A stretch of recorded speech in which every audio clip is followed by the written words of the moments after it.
എല്ലാവർക്കും നമസ്കാരം. ഞങ്ങളുടെ പുതിയ വീഡിയോയിലേക്ക് സ്വാഗതം. ഇന്ന് നമ്മൾ സംസാരിക്കാൻ പോകുന്നത് ഇന്ന് സംസാരിക്കേണ്ട വിഷയം തന്നെയാണ് ഇറാൻ യുദ്ധം. നമുക്ക് യുദ്ധത്തിന്റെ കമന്ററി പറയാനല്ല ഞാൻ ഉദ്ദേശിക്കുന്നത്. ഇതിന് കുറച്ച് ബാക്ക്ഗ്രൗണ്ട്, അതായത് എന്താണ് യുദ്ധത്തിനുള്ള കാരണം, അത് കാരണമായി പറയപ്പെടുന്നത്, അല്ലെങ്കിൽ അതുപോലെ തന്നെ ഇതുകൊണ്ടാകാൻ പോകുന്ന ഇമ്മീഡിയറ്റ് ആയിട്ടുള്ള റിപ്പർക്കഷൻസ് അല്ലെങ്കിൽ ഫലങ്ങൾ ജസ്റ്റ് ക്വിക്കായിട്ട് നമ്മൾ ഈ ഇറാൻ ഇസ്രയേലും ഇസ്രയേലിനെ US-ഉം എന്തുകൊണ്ട് സപ്പോർട്ട് ചെയ്യുന്നു യുദ്ധത്തിൽ എന്ന് ചോദിക്കുമ്പോൾ അതിന്റെ പ്രധാനമായ കാരണങ്ങൾ, അല്ല ഏറ്റവും പ്രധാനമായ കാരണം ഈ ഇസ്രയേലിന്റെ എക്സിസ്റ്റൻസ് തന്നെയാണ്. നമുക്കറിയാം, ഇസ്രയേല് 1950s പുതിയ മോഡേൺ ഇസ്രയേല് എസ്റ്റാബ്ലിഷ് ചെയ്യപ്പെട്ടു. അതിന്റെ മുമ്പില് അത് അതിന് മുമ്പിൽ ജ്യൂസ് അവിടെ ആയിരുന്നു എന്നുള്ളതൊക്കെ നമുക്കറിയാവുന്ന കാര്യമാണ്. പിന്നെ നിഷ്കാസിതമായി പിന്നീട് തിരികെ വന്നു എന്നുള്ളത്, അതിനെപ്പറ്റി നമ്മളിപ്പോ സംസാരിക്കുന്നത്.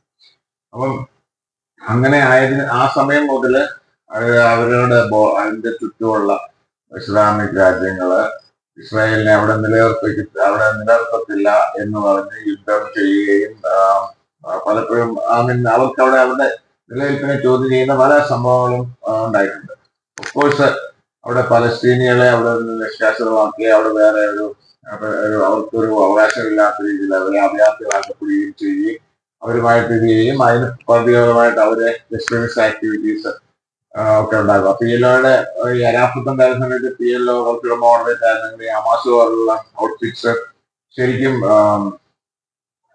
ഇതിനെ അതായത് ഇസ്രായേലിന് പഠനങ്ങൾ ഉണ്ടായിരുന്നു, തിരിച്ചു വയ്ക്കുന്നു. അപ്പൊ അതങ്ങനെ പോകുമ്പം പോകെ എന്താ സംഭവിച്ചതെന്ന് വെച്ചാൽ ഈ ഇസ്ലാമിക രാഷ്ട്രങ്ങൾ, ഇൻക്ലൂഡിങ് ഇപ്പം Jordan and Lebanon and Saudi Arabia, UAE, Qatar, ഇവരെല്ലാം മേബി അമേരിക്കയുടെ ഈ പല രാജ്യങ്ങളും അമേരിക്കയുടെ ബേസ്ഡുള്ള റിലേഷൻഷിപ്പ് ഉണ്ട്. അമേരിക്ക സപ്പോർട്ട് അവർക്കും ആവശ്യമാണെന്നുള്ളത് കൊണ്ടാണോ എന്നറിയത്തില്ല, റിലേഷൻഷിപ്പ് കുറച്ചുകൂടെ ഇസ്രായേലുമായിട്ട് മെച്ചപ്പെട്ടു. പണ്ടുണ്ടായിരുന്ന ഒരു അപ്പാർട്ട് അല്ലെങ്കിൽ ആ ഒരു രീതിയിലുള്ള ഒരു റൈവൽറി ഇല്ലാതായി. അപ്പം ഇസ്രായേലിനെ സംബന്ധിച്ചോളം പിന്നെ മറ്റുള്ള രാജ്യങ്ങൾക്ക് ഇറാനുമായിട്ട് അത്ര നല്ല ബന്ധമാണ്. ഒന്നാമത്തെ കാര്യം, ഇറാൻ അവർക്ക് നല്ല ശക്തിയാണ്, സാമ്പത്തികമായിട്ടുള്ള ശക്തി. അതുകൊണ്ട് അവര് ഈ ഇസ്ലാമിക രാജ്യങ്ങളുടെ അല്ലെങ്കിൽ ഗൾഫ് രാജ്യം, മിഡിൽ ഈസ്റ്റിലെ നേതൃത്വം ഏറ്റെടുക്കുക എന്നുള്ളൊരു ഭയവും, അതുപോലെ തന്നെ അവിടെ ഷിയ മുസ്ലിംസും ബാക്കിയുള്ളവരുടെ സുന്നി മുസ്ലിംസും ആണെന്നുള്ള ഒരു സ്പർദ്ധയും അല്ലെങ്കിൽ ആ ഒരു എതിർപ്പും ഒക്കെ ഇതിന് കാരണമാണ്. അപ്പം ചുരുക്കത്തിൽ എന്താ സംഭവിച്ചതെന്ന് വെച്ചാൽ, ഇസ്രായേലിനെ സംബന്ധിച്ചോളം ഏറ്റവും അവസാനമായിട്ട് അവരുടെ ഏറ്റവും വലിയ ശത്രുവായി മാറിയിട്ടുള്ള, അല്ലെങ്കിൽ അവർക്ക് ഇതെത്താൻ ഇറാഖിന്റെ ഇല്ലാതായിരുന്ന കൂടെ വന്നപ്പോൾ ഇറാനാണ്. അപ്പൊ ഇറാൻ അത് ഒരു ന്യൂക്ലിയർ ശക്തിയായി, അതിനുള്ള കേപ്പബിലിറ്റി ഉണ്ട്, അല്ലെങ്കിൽ ഒരു ന്യൂക്ലിയർ ബോംബ് ഉണ്ടാക്കാൻ അവർ ജസ്റ്റ് അവേ എന്നുള്ള ഒരു രീതിയിലുള്ള ഒരു സിറ്റുവേഷൻ ആണെന്നാണ് പറയപ്പെടുന്നത്. അപ്പൊ അതുകൂടെ വരുമ്പോൾ ഇവർക്ക് ഇവരുടെ എക്സിസ്റ്റൻസിനെ അത് കാണുവാനും വായിക്കുന്ന ത്രെട്ടാണ്. അപ്പൊ അത് ഏറ്റവും അതിനെ സപ്പോർട്ട് ചെയ്യുക എന്നുള്ളതാണ് US-ന്റെ ലക്ഷ്യം. അപ്പം ഇസ്രായേൽ പറയുന്നത് അവരുടെ എക്സിസ്റ്റൻസിന്റെ കാര്യമാണ്. USA പറയുന്നത് ഇസ്രായേലിന്റെ എക്സിസ്റ്റൻസ് മാത്രമല്ല, ആ മേഖലകളിലുള്ള അനിശ്ചിതാവസ്ഥ അല്ലെങ്കിൽ അവിടുത്തെ അവിടെ ഉണ്ടാകുന്ന ഒരു അന്തരീക്ഷം മാറ്റുക, മറ്റുള്ള രാഷ്ട്രങ്ങൾ, ജസ്റ്റ് US ബേസുള്ള രാഷ്ട്രങ്ങൾക്കൊക്കെയുള്ള ത്രെട്ട് മാറ്റുക. അതിനേക്കാൾ ഉപരി അവര് ചോദിക്കും, ഈ ഇറാന്റെ ന്യൂക്ലിയർ അമേരിക്കയുടെ ഒരു പോയിന്റ്, അമേരിക്ക അതാണ് എടുത്ത് കാണിക്കുന്നത്. ന്യൂക്ലിയർ ആർമമെന്റ്സ് അവർ ചെയ്യുന്ന ഒരു IAEA ഇന്റർനാഷണൽ ആറ്റോമിക് എനർജി ഏജൻസിയിൽ അവരിതുവരെ ഓഡിറ്റ് ചെയ്യാനുള്ള ഒരു ഓപ്പൺ ചെയ്ത് കൊടുത്തിട്ടില്ല. പക്ഷെ പറയപ്പെടുന്നത് അവർക്ക് യുറാനിയം അവരുടെ എൻറിച്ച്മെന്റിന്റെ ലെവൽ എന്ന് പറയുന്നത് സിവിലിയൻ യൂസ് പറഞ്ഞാൽ ആറ്റോമിക് എനർജി ഉണ്ടാക്കുന്ന ലെവലിൽ നിന്ന് മുമ്പിലാണ്. അപ്പൊ അവര് എന്തിനാണ് അത് ചെയ്യുന്നത്, സിവിലിയൻ അല്ലെങ്കിൽ എന്തിനാണ് അത് ചെയ്യുന്നത്? അപ്പൊ അവര് ഒരു സ്ക്രൂ ഡ്രൈവർ അല്ലെങ്കിൽ ഒരു നട്ട്സ് ആൻഡ് ബോൾട്സിന്റെ പുറകെ മാത്രമേ ആവശ്യമുള്ളൂ. ന്യൂക്ലിയർ ബോംബ് ഉണ്ടാക്കാമെന്നുള്ളതാണ് ഇസ്രായേലിന്റെ USA ഒക്കെ വിലയിരുത്തുന്നത്. പക്ഷെ അപ്പം ഇറാൻ കൗണ്ടർ ചെയ്യുന്നത് ഞങ്ങള് സിവിലിയൻ യൂസിന് വേണ്ടി മാത്രമാണ് ഇതെന്നാണ്. പക്ഷെ അപ്പൊ അമേരിക്ക ഒരു കാര്യം ചോദിക്കുന്നുണ്ട്. അതായത് ഈ ലോകത്തിൽ ഏറ്റവും കൂടുതൽ ക്രൂഡ് ഓയിലും നാച്ചുറൽ ഗ്യാസിന്റെയും ഉറവിടമായിട്ടുള്ള രാജ്യങ്ങളിലൊന്നാണ് ഇറാൻ. ഇറാൻ എന്തിനാണ് ആറ്റോമിക് എനർജിയുടെ ആവശ്യം? ആറ്റോമിക് എനർജി എന്ന് പറയുന്നത് ഡൊമസ്റ്റിക് യൂസിന് ചെയ്യുന്നതാണ്, അല്ലാതെ അത് എക്സ്പോർട്ട് ചെയ്യുന്ന ഒരു കാര്യമില്ല. അപ്പൊ അത് അതിന്റെ ആവശ്യം എന്താണ് ഇറാനെ പോലുള്ള രാജ്യം എന്നുള്ളൊരു ചോദ്യം വളരെ ലോജിക്കുള്ള ചോദ്യമാണ്. അപ്പം അത് ആണ് അപ്പം നേരിട്ട കാരണം. അപ്പൊ അമേരിക്ക പറയുന്നത് ഇസ്രായേലിനെ ഉദ്ദേശിച്ചാണെങ്കിൽ പോലും അമേരിക്ക ഇത് അവരുടെ ഇടപെടലിനെ ന്യായീകരിക്കുന്നത് അത് മറ്റുള്ള രാജ്യങ്ങളിൽ, അതായത് യൂറോപ്പ്, അതുപോലെ ഈവൻ അമേരിക്ക, കാര്യം അവരെ 8,000 കിലോമീറ്റർ റേഞ്ചുള്ള ബാലിസ്റ്റിക് മിസൈൽ ഉണ്ടാക്കിയിട്ടുണ്ട്, ട്രൈ ചെയ്തിട്ടുണ്ടെന്നാണ് പറയപ്പെടുന്നത്. അപ്പം അമേരിക്കയുമായിട്ടുള്ള ദൂരം 10,000 ഉള്ളു. അപ്പൊ അത് കവർ ചെയ്യാന്നുള്ളത് ഇന്നലെ നാളെ സാധിക്കുള്ളൂ, അവർക്ക് ത്രെട്ടാണ് എന്നുള്ള രീതിയിലാണ് അവരത് കാണിക്കുന്നത്. ഐ മീൻ എന്താ പ്രസന്റ് ചെയ്തത്, അതിനെ ന്യായീകരിക്കാൻ വേണ്ടി. എനിവേ അത് അതായിരിക്കും, അതാണ് കാരണം. അത് ന്യായമാണോ അന്യായമാണോ എന്നൊക്കെയുള്ളത് വേറൊരു ചോദ്യമാണ്. ഇപ്പം അത് നമ്മൾ വേറൊരു കാര്യവശം നോക്കി കഴിഞ്ഞാൽ ഇപ്പൊ ഈ ഇറാൻ ഫോർ എക്സാമ്പിൾ, ഇറാൻ എന്ന് പറഞ്ഞാൽ ലോകത്തിലെ ഏറ്റവും പഴയ സിവിലൈസേഷനിലൊന്നാണ്, പേർഷ്യ സംസ്കാരം. അപ്പൊ അവിടെ സൗരാഷ്ട്രൻ മതമായിരുന്നു പണ്ട്, ഐ മീൻ ക്രിസ്തുവിനൊക്കെ മുമ്പ്. 7ാം നൂറ്റാണ്ടിലെ ഈ ഇസ്ലാം മതം വന്നതിന് ശേഷമാണ് ആ സൗരാഷ്ട്രൻസിനെ എല്ലാം ഇസ്ലാമാക്കി മുസ്ലിംസ് ആക്കി മാറ്റിയതും അവിടെ ഇസ്ലാം രാഷ്ട്രം സ്ഥാപിക്കുന്നു. അപ്പം അത് അത് ന്യായമാണോ എന്ന് ചോദിച്ചാൽ അത് വെള്ളം ന്യായമായിരിക്കും, അതൊക്കെ ന്യായമായിരിക്കും. പിന്നെ അത് കഴിഞ്ഞിട്ട് ഇപ്പൊ ഈ കൊമേനിയുടെ ഭരണം എന്ന് പറയുന്നതും ഒരു ഓട്ടോക്രാറ്റിക് ഭരണമാണ്. അവിടെ ഇപ്പം തന്നെ ഇതിനു മുമ്പ് നമുക്കറിയാം, കഴിഞ്ഞ ജൂണിൽ അമേരിക്ക ഇതുപോലെ അവിടുത്തെ ന്യൂക്ലിയർ ബോംബിങ്സ് ഒക്കെ, ന്യൂക്ലിയർ ഫെസിലിറ്റികളും ഒക്കെ തകർക്കാൻ ബോംബ് ചെയ്തു. അത് വിജയിച്ചു എന്നാണെന്ന് പറഞ്ഞത്. പക്ഷെ അത് അന്ന് വിജയിക്കാനുണ്ടായിരിക്കുന്നത് വീണ്ടും ഇപ്പം തിരികെ വന്നു. അപ്പം ആ സമയത്ത് അത് കഴിഞ്ഞിട്ട് ഈ കുറച്ച് നാളുകൾക്ക് മുമ്പ് അവിടെ ഒരു വിമതരുടെ ഒരു സമരം, ഒരു പ്രതിഷേധം ഉണ്ടായി. അതിനെ കൊമേനിയുടെ ഗവൺമെന്റ് അല്ലെങ്കിൽ ഇവിടുത്തെ ഭരണകൂടം ശരിക്കും അടിച്ചമർത്തി. അവിടെ ആൾക്കാരെ തടങ്കലിലാക്കുകയും കൊല ചെയ്യുകയൊക്കെ ചെയ്തു. അപ്പൊ ഇത് ഈ കൊമേനി ഭരണം ഒരു ഒരു പരിപാവനമായ ഭരണമോ ഒരു ജനാധിപത്യ ഭരണമൊന്നുമല്ല. അവിടുത്തെ ജനാധിപത്യം വരുന്നതിന് വേണ്ടിയാണ് അവിടുത്തെ വിമതരെ, അതെ ഇപ്പം അമേരിക്ക ശ്രദ്ധിച്ചെടുത്താണെന്ന് എനിക്കറിയില്ല, പക്ഷെ വിമതരെ ട്രൈ ചെയ്യുന്നതാണ് സത്യം.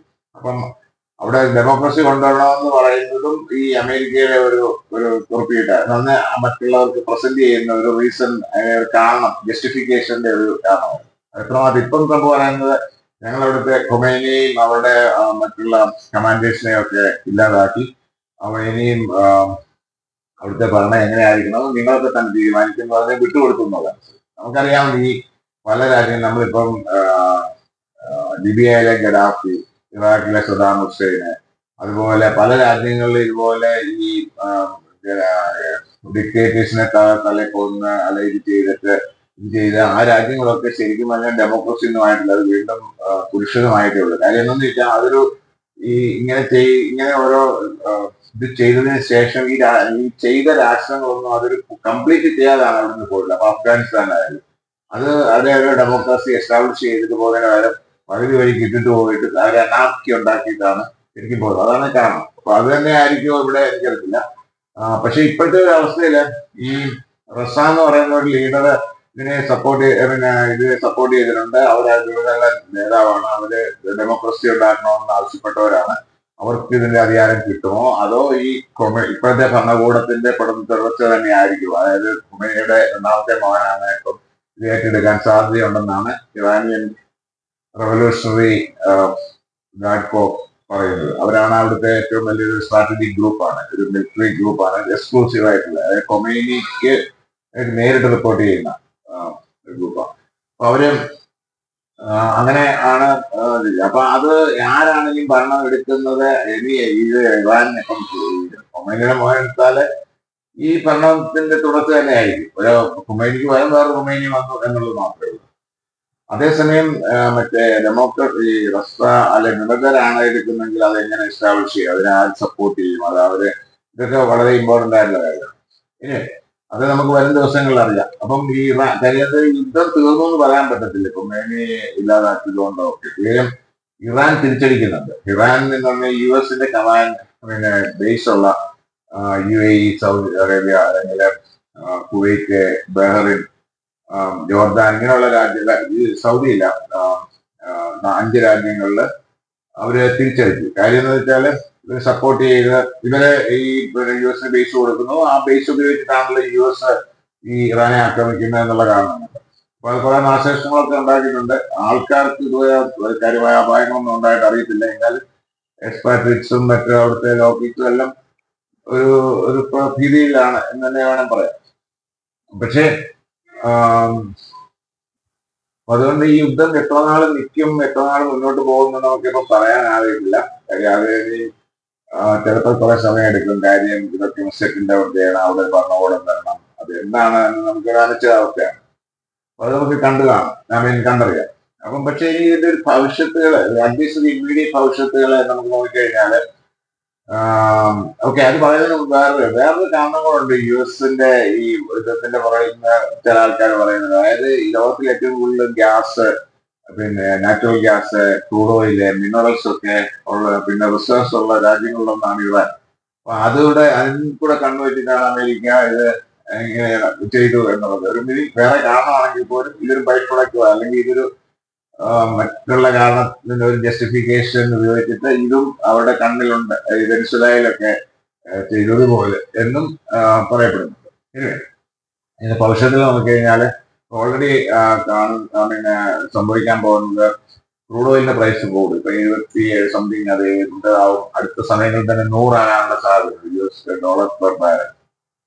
അപ്പൊ അത് എല്ലാ രാജ്യങ്ങളെയും ബാധിക്കും. ഇറക്കുമതി ക്രൂഡ് ഓയിൽ ഇമ്പോർട്ട് ചെയ്യുന്ന എല്ലാ രാജ്യങ്ങളെയും ബാധിക്കും. അവിടെ എക്കണോമിക്ക് അത് ബാധിക്കും, അവിടെ ഗ്രോത്തിനെ ബാധിക്കും, ഇൻഫ്ലേഷൻ ഉണ്ടാകും, കോസ്റ്റ് ഓഫ് ലിവിങ് കൂടും, ഇതെല്ലാം ഉണ്ടാകാൻ പോകുന്നു. അപ്പം സ്റ്റോക്ക് മാർക്കറ്റ് തകരും. ഒരു ഈ ഞങ്ങൾ നേരത്തെ ഒരു വീഡിയോയിൽ പറഞ്ഞതുപോലെ ഈ ഇങ്ങനെയുള്ള അനിശ്ചിതാവസ്ഥയില്, അൺസർട്ടൺ സിറ്റുവേഷനില്, വാർ സിറ്റുവേഷനിലൊക്കെ ഈ സ്റ്റോക്ക് മാർക്കറ്റ് ഇറങ്ങുമ്പോൾ ആൾക്കാർ ഈ ഗോൾഡിലും സിൽവറിലും ഒക്കെ ഇൻവെസ്റ്റ് ചെയ്യും. അതാണ് ഇപ്പൊ സംഭവിക്കാൻ പോകുന്നത്. ഗോൾഡിന് വില കൂടി. അതിപ്പോ ഇന്ന് വീക്കെൻഡ്സ് ആയതുകൊണ്ട് മാർക്കറ്റ് റെസ്പോണ്ട് ചെയ്തില്ല. മൺഡേ നമുക്കറിയാം. ഓൾറെഡി അത് ഗോൾഡിന്റെ പ്രൈസ് ഒക്കെ അൺഒഫീഷ്യലായിട്ട് കൂടിയിട്ടുണ്ടെന്നാണ് അറിയപ്പെടുന്നത്. സ്റ്റോക്ക് മാർക്കറ്റ് നാളെ നോക്കാം. അതായത് ഇന്ത്യ മാത്രമൊന്നുമല്ല, ഈ ലോകത്തിന്റെ എല്ലാ ഭാഗങ്ങളിലും, അമേരിക്ക ഉൾപ്പെടെയുള്ള രാഷ്ട്രങ്ങളിൽ ഈ സ്റ്റോക്ക് മാർക്കറ്റിന്റെ തകർച്ച ഉണ്ടാവും, അറ്റ്ലീസ്റ്റ് ഇമ്മീഡിയറ്റ്ലി.